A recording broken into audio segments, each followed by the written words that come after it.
नमस्कार, आप देख रहे हैं बहस बिहार की, बात झारखंड की भी। हम उस बिहार की तरफ से बहस कर रहे हैं जब झारखंड और बिहार एक हुआ करते थे। हम बहस उस मुद्दे पर कर रहे हैं जिसमें बिहार से अलग हुए झारखंड में इन दिनों भाषाई उन्माद फैला हुआ है। फिर सवाल यह आता है कि आखिर हम मां जब कहते हैं, हमारी जुबान से मां निकलता है या फिर पिता, तो क्या उसका कोई दूसरा बोलने का एंगल है, लहजा है? बोली क्या अलग हो जाती है, मतलब क्या अलग हो जाता है? तो आप अगर दिमाग पर जोर ना भी दें तो आपको इसका उत्तर मिल जाएगा। आप यह समझेंगे कि देखिए ये चीजें किस तरीके से, सरल तरीके से एक माध्यम है जिसके जरिए सामने वाला व्यक्ति समझ पाता है, बूझ पाता है और उसे पता चल जाता है कि वो कहना क्या चाहता है। लेकिन क्यों इसे राजनीतिक रंग दिया जा रहा है? उन लोगों का क्या मतलब है जिन्हें इस बोली से कोई मतलब नहीं है, या फिर इतने वर्षों से जो लोग वहां पर रह रहे हैं, बोलचाल की भाषा जिन्होंने बना रखी है, तो यह विवाद क्यों हो रहा है? पार्टी में, खासकर सत्ता में शामिल पार्टियों को क्यों बैकफुट पर आना पड़ रहा है? अगर बैकफुट पर नहीं है तो बराबर इसमें संशोधन की गुंजाइश क्यों होती रही? झारखंड मुक्ति मोर्चा अभी एक शुक्रवार की रात को एक आदेश सामने आता है। इसके बाद जो पहले वाली बात थी वो बिल्कुल मिट जाती है। आंशिक तौर पर यहां भोजपुरी और मगही को जिंदा रखा जाता है। ऐसा क्यों हो रहा है? इसी पर बात करने के लिए, चर्चा करने के लिए हम लोगों ने आमंत्रित किया है। मृत्युंजय तिवारी जी, प्रवक्ता बिहार आरजेडी से हमारे साथ मौजूद होंगे। तुषारकांत उपाध्याय भोजपुरी कथाकार हैं, इनसे भी हम समझने की कोशिश करेंगे। गीताश्री उरांव जी, पूर्व शिक्षा मंत्री झारखंड से हमारे साथ मौजूद है। बहुत बहुत स्वागत है गीताश्री जी। कुंदरेसी मुंडा, जिलाध्यक्ष अखिल भारतीय आदिवासी विकास परिषद के हैं, आपका भी सर बहुत बहुत स्वागत है। प्रोफेसर अमरनाथ झा, शिक्षाविद जी, हमारे साथ मौजूद हैं। सबका एक साथ बहुत बहुत स्वागत करते हैं। पहले इस मामले को सामने समझते हैं, उसके अपडेट को भी जरा जानते हैं। स्क्रीन पर जरा लाइए कि यह मामला है क्या और इसमें क्या संशोधन हुआ, अपडेट क्या है, ये दोनों चीजें आप स्क्रीन पर इस वक्त देख पाएंगे। तो राज्य सरकार ने जिला स्तर पर स्थानीय भाषा की सूची जारी की थी। तृतीय और चतुर्थ वर्ग की नौकरियों के लिए यह भाषाई सूची थी, हालांकि इसे बोली कहते हैं, भाषा नहीं। सूची में 9 जनजातीय और क्षेत्रीय भाषा के साथ कई भाषा सम्मिलित किए गए थे, शामिल किए गए थे। भोजपुरी, मैथिली, अंगिका को 4 जिलों में शामिल किया गया था, उसकी सूची में ये शामिल थे। राज्य के कई आदिवासी और जो मूलवासी संगठन है उन्होंने इसका विरोध शुरू किया। ये नहीं होना चाहिए, ये मूलवासियों का हक कहीं ना कहीं छीनने वाला है। विरोधी संगठनों ने स्थानीयों के हक और अधिकार को छीनने वाला ये बताया था और संगठनों ने सरकारी नौकरी में बाहरियों को लाभ मिलने का भी विरोध जताया था कि उन्हें बाहरी जो है उन्हें लाभ क्यों मिले। तो इसकी एक बड़ी पटकथा है, पृष्ठभूमि बहुत बड़ी है। कौन है बाहरी? क्या सिर्फ बिहारी ही बाहरी हैं? कौन है बाहरी? क्या वो अगर आदिवासी भाषा या फिर उन बोलियों का इस्तेमाल नहीं करता है तो वो बाहरी हो जाएगा? तब तो अगर उस श्रृंखला में देखें तो इन पार्टियों में, जो झारखंड की बड़ी पार्टियां हैं, उन पार्टियों में भी कई ऐसे नेता होंगे जो भोजपुरी और मगही, अंगिका, मैथिली को बोलते होंगे। तो क्या वो बाहरी हैं? तो सबसे पहले उन्हें निकाल देना चाहिए, बाहर का रास्ता दिखा देना चाहिए। तो इस बात को समझना बेहद जरूरी है। हमारे साथ गीताश्री उरांव है, पूर्व शिक्षा मंत्री, उन्हीं से शुरू करते हैं। गीताश्री उरांव जी, ये फैसला कितना सही है, जायज है, झारखंड के हक के लिए है, और क्या लगता है इसकी अभी जरूरत थी, इतनी जरूरत है कि प्रेशर में आकर इसे बराबर बदलते रहा जाए या फिर कुछ ऐसा कर दिया जाए जिससे लोगों की भावनाएं भी आहत होती हैं? क्योंकि सिर्फ झारखंड में सब कुछ चीजें नहीं बदलती, बिहार में भी उसका इफेक्ट आता है, उत्तर प्रदेश के लोग भी इसे जानना चाहते हैं। तो ये जो भाषाई और बोली वाला उन्माद है, ये कहीं से सही नहीं लगता। आप इस पर क्या कहना चाहेंगे?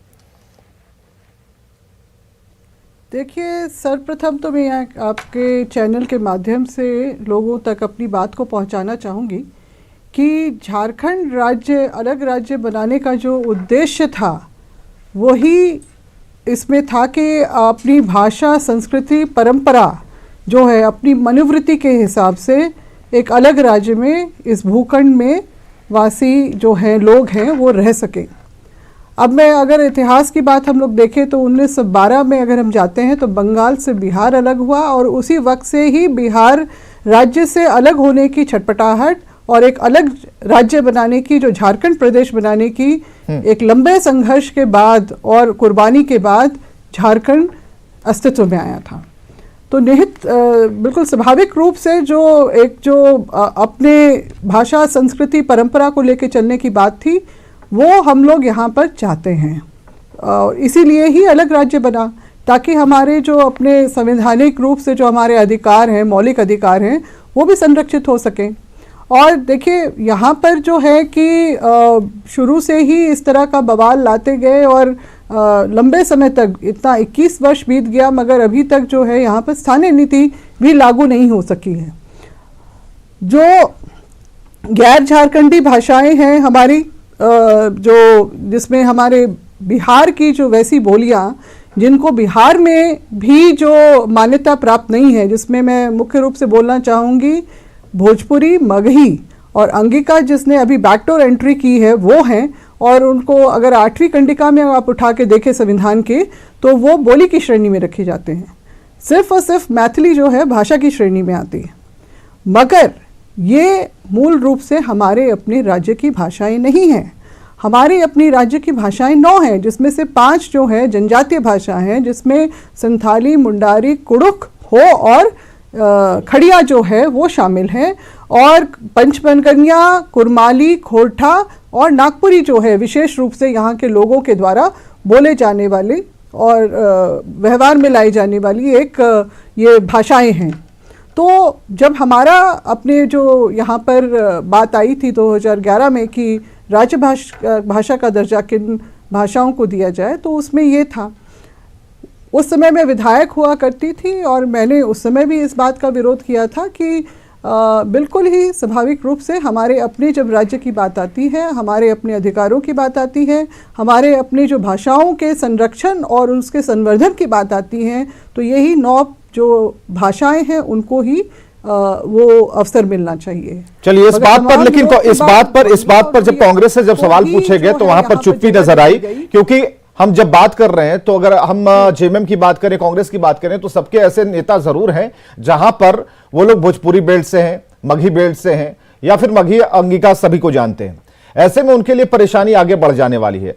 तो हम इसे किस तरीके से देखें, और खासकर अगर आरजेडी की अगर हम बात करें तो आरजेडी सरकार में शामिल है। मृत्युंजय तिवारी जी, आपको ऐसा नहीं लगता, आप तो खुद भोजपुरी, अंगिका, मगही सभी बोल लेते हैं, तो ये नहीं लगता कि वहां पर इतने वर्षों से जो लोग बसे हुए हैं, जो रह रहे हैं, उन्हें कहीं ना कहीं खंडित झारखंड नजर आता है इसमें कि क्यों बांटा जा रहा है अपनी पॉलिटिक्स चमकाने के लिए? भाई नौकरी देना, नौकरी दे दो।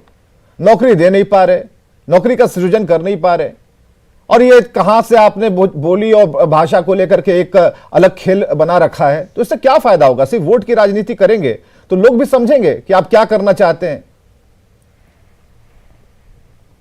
देखिए विवेक जी, झारखंड जब से बना है उसके बाद से आपने देखा होगा कि झारखंड भी विकास की रफ्तार की ओर आगे बढ़ रहा है।